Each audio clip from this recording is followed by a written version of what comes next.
TP Fukrey और we batch वाला रूफानी और आरम और तुम्हारा भाई आमिर एक्स्ट्रा कुछ महीनों के बाद आ चुके हैं वापस।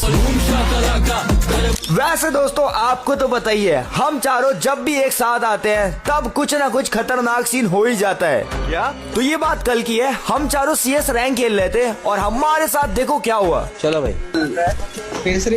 अरे हैकर है। अरे और आइस्टार आ गया। इस गेम में हमारे सामने आ चुका था हैकर और टीपी भाई देखो क्या बोल रहे हैं। मुझे देख के तो लग रहा था कि इतने कम रैंक पे कौन ही हैकर आएगा। अब गाइस इस राउंड में देखो ये हैकर हमें कैसे मारता है।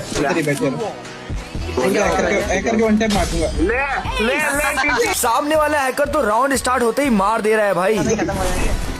अरे भाई टीम अप करते हैं। अब ये हैकर को छोड़ो, मेरे नेम के नीचे गिफ्ट आईडी पे क्लिक करके ये पूरी वीडियो देख लो जल्दी गाइस।